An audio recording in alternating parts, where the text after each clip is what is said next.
いい感じ今。二人パパシェア皆さんこんにちは、二人パパのみっつんです。今日の動画は久しぶりの質問コーナー。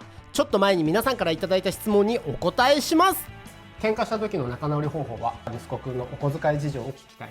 結局リカパパの指輪どうなりましたか？もう別れたいって思うほどの喧嘩はありました。リカパパさんが穏やかなのはなぜですか？怒りますよ、最後の次回予告までお楽しみに。それでは行きましょう。二人パパの結婚指輪はどこ行った？久しぶりの質問コーナー。シェナ、皆さんこんにちは、二人パパのみっつんとリカです。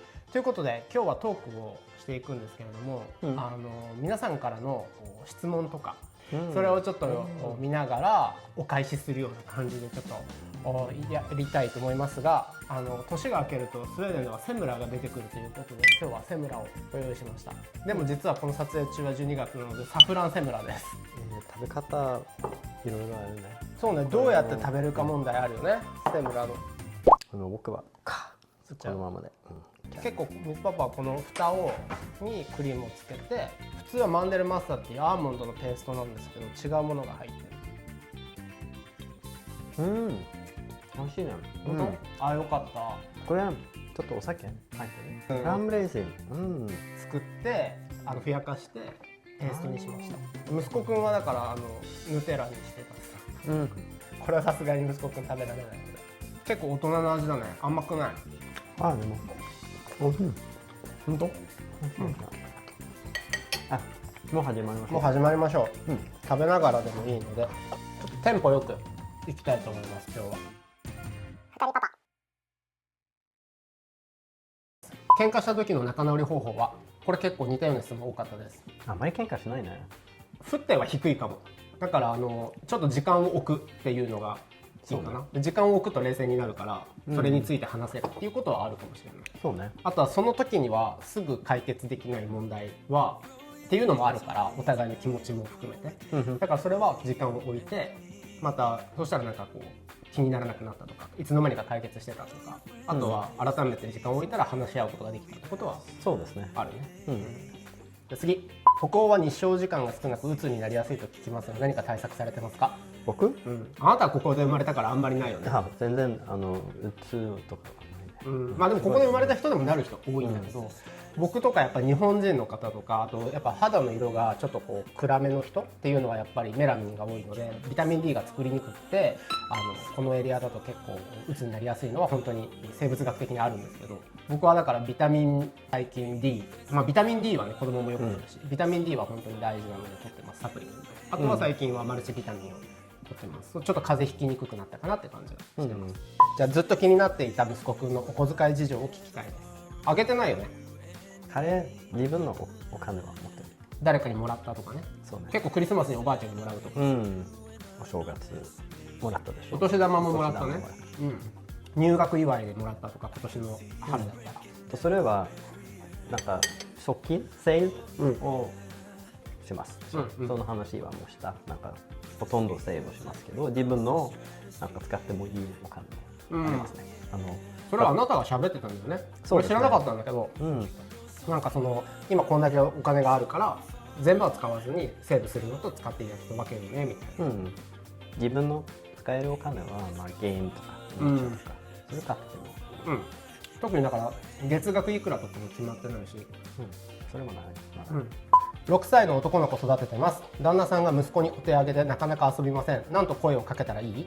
なんかレゴとかゲームとか何か自分の興味と近い遊びは絶対あると思います。僕も今同じこと言おうと思った。なんか多分子供との遊び方が分からなくてどうしていいか分からないみたいなことなのかなって思ったんだけど、だとしたら自分が楽しいと思うことを、旦那さんがね、自分が楽しいと思うことをやって、でその息子さんも一緒に楽しめそうなことを探すっていうのがいいのかなとは思う。僕らだとマイクラ一緒にやるし、そうですね。レゴも一緒に黙々とやるし、なんか6歳の子供はなんかパパとなんかあんまり遊びでもないけど、なんかそういうアクティビティがあったら楽しいと思う。おもちゃを直す時は一緒にやるとか。そうだね。家の仕事を一緒にやるみたいな。それも子供たちがそれをとても楽しい。まあ、子供が何が好きかっていうのを聞いてるとそれ一緒にできるかもってなるかもしれない。うちだったらこれ車のタイヤ変えるとかも一緒にやったし、そうね、電気のものを直す、ここでカットをして、あ、そうだねすごい子供でもできることを一緒にやるみたいなね。それが遊びになったりはする気はするかな。料理が好きな旦那さんだったら料理でもいいし、ああそうね、そう庭仕事がもしあればそれでもいいし、みたいな感じかな。やっぱ自分の好きなことを一緒になんかやれたら楽しいと思うんだよね。子供と遊ばなきゃいけない、子供に合わせなきゃいけないってなると大変だけど、そうそう、自分が好きなものとその共通項っていうのを探していくのがいいのかなって思ったり。まあでも仕事で忙しい時もあると、その時はそうだね、やめた方がいい。その時は一人で、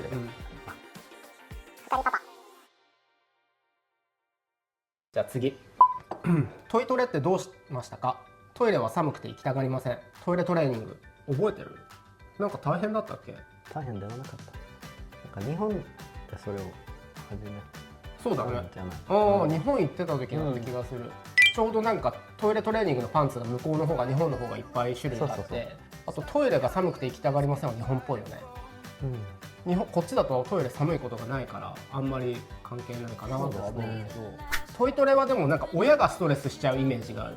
僕もそうだったけど、まあでもリカは結構のんびりしてたから、まあ、いつかなるよねとか、あと、パルモルも全然なんかプレッシャーとかなかったから、そのうちできるよみたいな、それぐらいの気持ちでいるのがいいのかなとは思ったり。結構ゆっくりしましたね。まあでももちろんその小さい、でもおまる、でもトイレの上にかける、あ、イケアのね、 IKEA のちっちゃい便座、一回りちっちゃい便座のやつよく使ってました。ちっちゃい椅子のあれやな、足をね、足の台。でもそのおトイレでトイレの絵本を一緒に読むみたいなのはあったよね。それあったね。そうするとなんかそのトイレ待ってる間にやっぱ出るからっていう感じかな。そうね。次、最近息子くんが成長したなって思うことは何ですか？やっぱね、言葉遣いだよね。なんかもちろん日本に去年行って日本語能力が上がったっていうのもあるんだけど、その応用力がすごいなと思う。帰ってきてからさらにまたワンランク上になったみたいなのを編集してるとすごい思う。なんかこう喋ってるとその場で料理とか一緒にしてて気づかないんだけど、編集して第三者目線で見ると、なんかこんなことを言ってたんだとか、こんなこと気づいてたんだっていうのが、思うから、自分がその場に一緒にいると気づかないけど、ちょっと客観的に見るとすごい成長したなって、そういうところ思います。エカパパどうですか？そうそれもある。あと多分なんか周りの人、気を使う、なんか周りの人を考えて、ちょっと結構空気読むよね。そうね、ちょっとそれは変わりました。確かに、なんか別に空気読ませたい感じではなかったんだけど、まあ割と周りをよく、でも周りをよく見るのは昔からだった気がする。それが見るだけじゃなくて、そういうなんか行動にね、なんかなったのは確かに成長したことかも。はい、次、2人で今一番行ってみたいところはどこですか？2人でまあその話はしたね。よくするよね。沖縄行きたい。そう南の島やっぱ好きだから、一昨年はみつパパと息子くんがカナリアイランドに2人で行きましたけど、その時リカパパ行けなかったから、息子くんは一緒に3人でカナリアイランド行きたいって言ってたけど、まあ沖縄もね、美味しいものやっぱりいっぱいあるし、確かに僕も沖縄行ったことがないのでぜひ行きたいと思います。はい、じゃあ次、いつまでも仲良しの秘訣は何ですか？これめちゃくちゃ多かった。特別、それなんか外から見ると分かるかもしれないけど、なんかこれを気をつけてるとかはないかな。 Give the other person space to do そう their だ thing。 ね。一人の時間を大事にするって、一人の時間というかその人の時間を大事にする、それは親同士もそうだし、子供に対してもそうだし、でもなんかそれと同時に一緒にやるのも大事にして、そうね。例えばなんか庭掃除するっていう時にちょっと一緒にやろうとか、あと俺もなんかキッチン片付けてる時に食洗機の中のやつだけ出しといてとか、なんかその一緒にやって負担を減らすのと、自分の時間を大事にして相手の時間をリスペクトするのと、そうですね。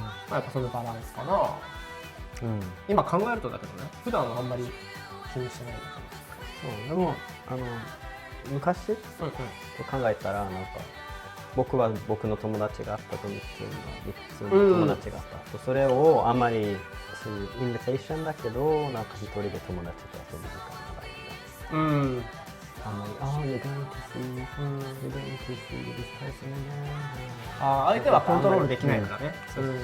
そこのリスペクトは必要かもな。なんか東京ロンドン時代はやっぱりお互いそれぞれの別々の友達がいてその時間もあったなっていうのはあるかな。今でもあるけどね、会社の人ととか僕はなんか日本人の友達ととかっていうのがあるから、まあそれかな。二人パパ。まあいいや、次。結局リカパパの指輪どうなりましたか？指輪してないですよね。でもちょっとちっちゃくなった。広げたい、広げたいね。それが理由だったのね。はい。本当できないの？みつパパはできるけどなんかちょっときつい。一回してみたら。僕らね同じ大きさなんですよ、指輪の大きさが。まあできるけどって感じか。できるけどあとさ、年取ると関節がさ大きくなってくるんだよね。ちょっと膨ら腫れてっていうのが理由でした。はい、次。いつも動画では穏やかな2人パパですが、激しい口喧嘩をすることはありますか？あんまりしない。あんまりしないけど、逆に僕は覚えてる。一番最近だとやっぱさっき言ったけど、朝起こす時にそうね、あったね。寝起きだから理性がないでしょ。だから結構リカパパはイライラしてこうわーって言ってきて、でも僕と息子くんはもう準備をゆっくりながらもしてたのね。だからそこで僕がブチギレたっていう口喧嘩はありました。結構ビビってたけど。とってもゆっくりでした。でも問題は違うのよ。この人早起きなんだけど、朝の準備が遅くて結局遅刻するのはこの人。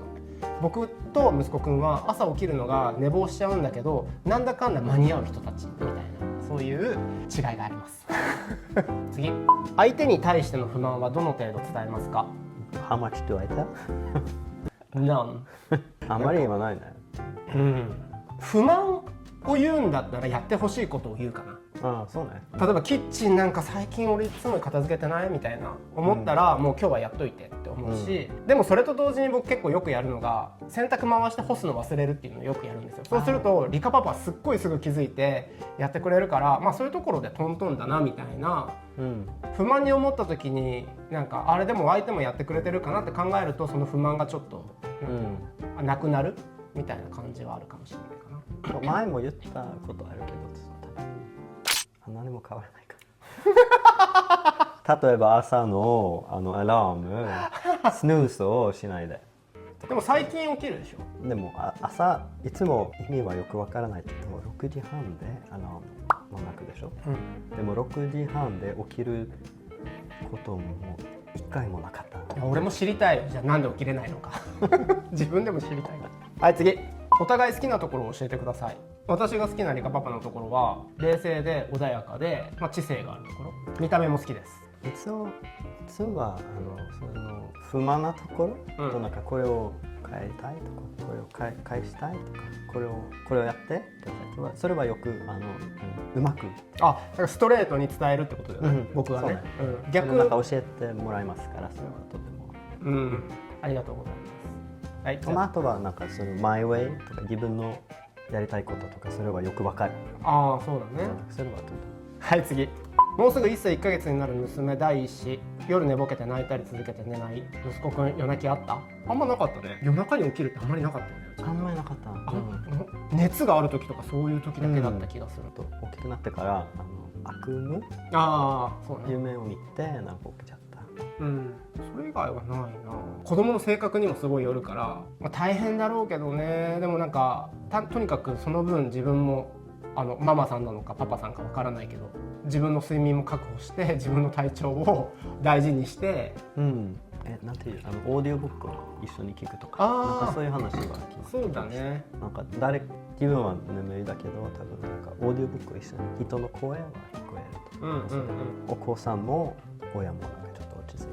それいいね。本当になんか自分が絵本読んであげなきゃとかお話ししてあげなきゃっていうと結構大変だけど、あと明かりもつけなきゃいけないしとか、でもそうするとオーディオブックだと暗くした状態で2人とも耳障りが良くてみたいなことがあるから、それは確かにいいかもしれないね。じゃあ次。これもねよくいっぱいありました。家計管理はどちらがされてるんですか？完全にリカパパの担当です。結婚してロンドンにいる時とかは僕が収入がほぼなかったので、なんかもう共通のなんかバンクアカウントがあって、この中で一月これぐらいでやろうねみたいな感じで言ってくれてたのと、でスウェーデン今来てからはもうお互いのが働いてるので、お互いの給料は別々でもう口座に入っていて、でもローンとかのそういうやりくりはこっちの方が得意なので、金利が上がりそうだから先にちょっと払っとこうか、だからちょっと今3つの直近あるって言われて、あ今これぐらいあるから、じゃあそっちから払おうかみたいな感じでやってる感じかな、基本的にお財布は別なんですけど、そうね、でも買い物は僕、食事は僕が行くことが多いからここから出てみたいな、家のローンは2人でだしとか、なんかそういう感じで、その都度その都度相談しながらやってますけど、それをこうまとめてくれてるのはこっちです。二人パパ。次、もう別れたいって思うほどの喧嘩はありましたか？昔はあったね。なんか付き合って1年ぐらいの時で1ヶ月半ぐらいちょっと連絡を取らなくなって、でもなんかリカが友達と海に行こうって誘われたんだけど、みんなカップルだから一緒に来るって寂しいからって言ってなんかでも完全に別れたわけでも、なんか付き合ってたわけでも別れたわけでもないみたいな感じだったと思うんだけど、でも忙しかったかな。そうね。でもそれで行くって言ったんだよね。でそれが復縁のきっかけです。はい、次。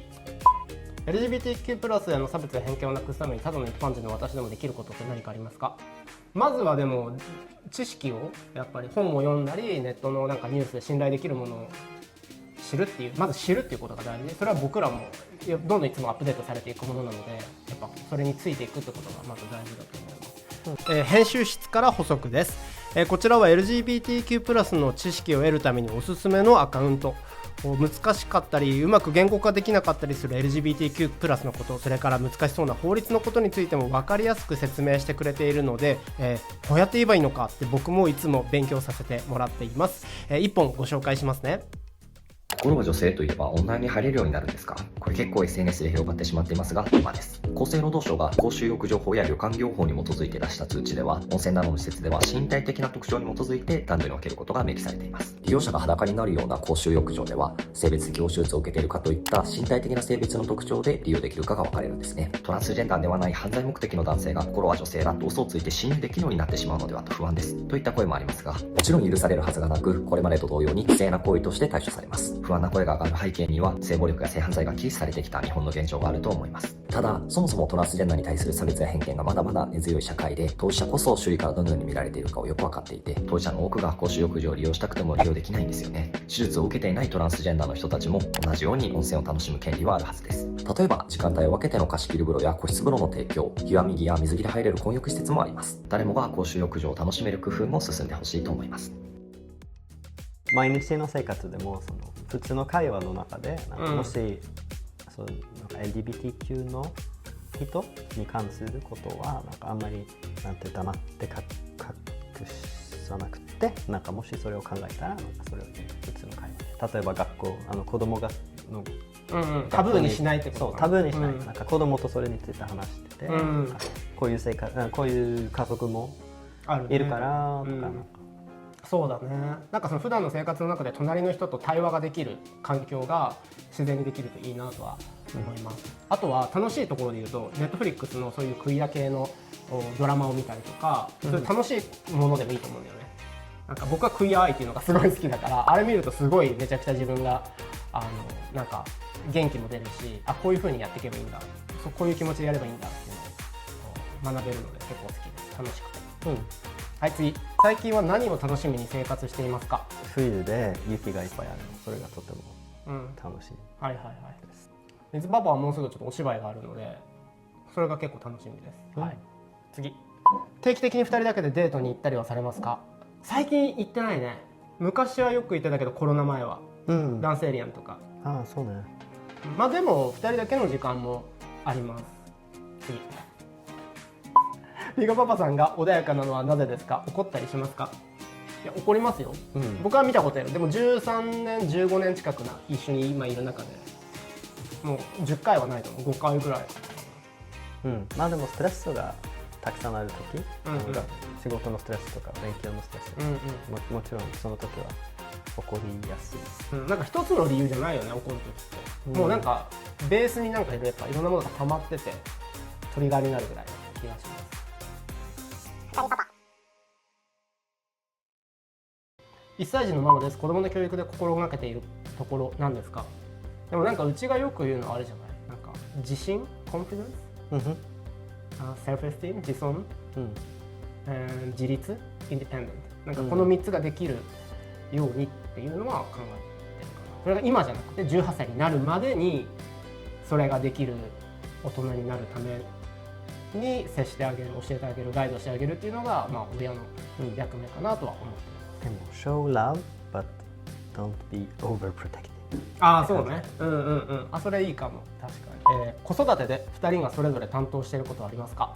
ないね。あんまりない絶対これはこっちがやるみたいなことはないですね。本も絵本も2人と。そうだね。まあ僕の方がスウェーデン語多い。スウェーデン語は絶対あなたが多いね。で僕も最初スウェーデン語の時もあったし。僕は雪遊びとか。そうだね。僕はだからベーキング一緒にしたりとか、でもお料理一緒にしたりとか。でもいつも外で息子くんと一緒に。まあもちろんあるあるある。だから特に決まっているってことはないね。ないね。外国人の彼氏がいます。言語も違う国際カップルで気をつけていることは何ですか？母国語が違う人と話すときはなんかちょっと誤解が生じやすい。まあ今そんな問題はないけど、たまに僕らが。でもたまになんかもう一回相手が分かってたを確認しなきゃいけないかもしれない。でもそれってさ、同じ言語喋る人でもあることだよね。それはもちろんある、カップルで。でも多分ちょっと、まあ、言語違うと言語も違うと文化もちょっと違うかな、最初の頃はそうだね、多分確かにそうかもしれない。確認をした方がいいかな。あと僕はこの質問に対してだと、なんか外国人の彼氏とか彼女とかパートナーとかっていうのをあんまり意識しない方がいい気はするかな。やっぱさっきも言ったけど、結局いろんな問題って長く付き合ってるとあんまりそういうとこが関係なくなってくるみたいなのがあるから、外国人だからこうだよねと思っちゃうと逆になんか決めつけになっちゃうから、もしかしたらその相手は外国人っぽくないすっごい中身日本人みたいな人かもしれないし、だから相手のことをよく見てよく聞くっていうのは大事かなと思います。次、晩ご飯のメニューで険悪な雰囲気になることはありますか？ないね。険悪にはならないな。作る前に言うよね。でもそうね、作る前息子くんはそうだね、文句は言うね。文句言う、まあよく分かるでしょ。その前、そうだね、作る前に大体相談するのであんまりないですね。これ面白い質問。息子くんが日本の小学校に通ってた時は本名で通ってたのですか？いや本名でした。息子くんというふうにはちょっとレジスターできなかったので。面白いね。はい、次。最近のお二人ののろけが聞きたいです。それでしか得られない養分がある。髪の毛をこの前切ったので、しかもその前にブロンドにしてたので、髪の毛カットしてめちゃくちゃまたかっこよくなったなって思いました。でなんかここら辺がこうダークで下から生えてきたやつ、でトップがブロンドでみたいな。別にブロンド好きってわけではないんだけど、なんかおしゃれしてる感、なんかケアしてる感っていうのがすごいあるので、それ見てすごい僕はガチ上がりしました。まあそうですね。いつも最近自分をケアをします。なんかそうだね。前よりちょっと仕事を休んで1日8時間とか。そうね。ヨガも行ってジムにも痩せてるところ。そうね。まあちょっと役作りもあって痩せなきゃいけないけどもあったけど、すごい健康的にポジティブな生活をしてる。あんまりのろけるのが苦手な2人なので、これぐらいでご勘弁だとお願いいたします。息子くんの将来の夢は何ですか？あんまり聞かないよね。そうね、夢っていうよりもどんな仕事がしたいかっていうふうに聞いてあげたいけどね。今の2人の目標は何ですか？2人の目標は博士課程をそれ私の目標じゃないよ。あなたの目標だからね。本当終わらせてほしい。だからそれぞれの目標はあるけど、2人の目標はないよね、特に。まあ2人の目標だとしたら、もう息子くんを18まで育て上げることみたいな、社会に送り出すことっていうことになるとは僕は思ってるけど。二人パパ。はい、次。これいいかも。将来日本で暮らすこととか2拠点生活考えてますか？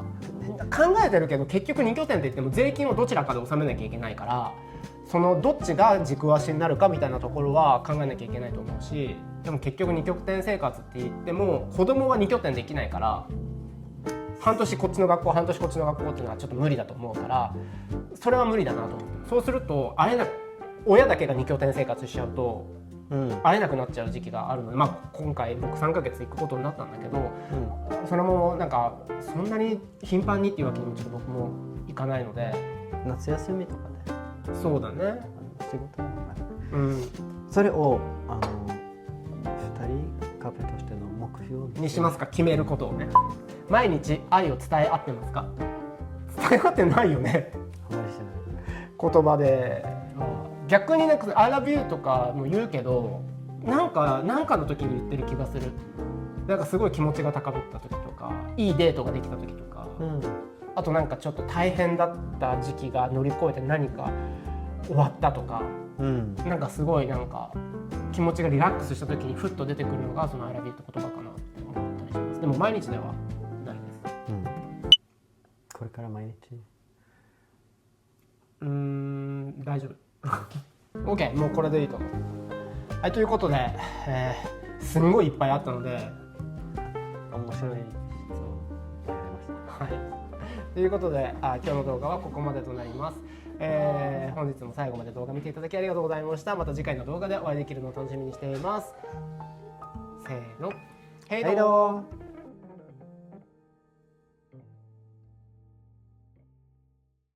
さーて、来週の二人パパは息子くんです。この動画は本当は僕もちょっとだけ出てたけどカットされたした。なんで？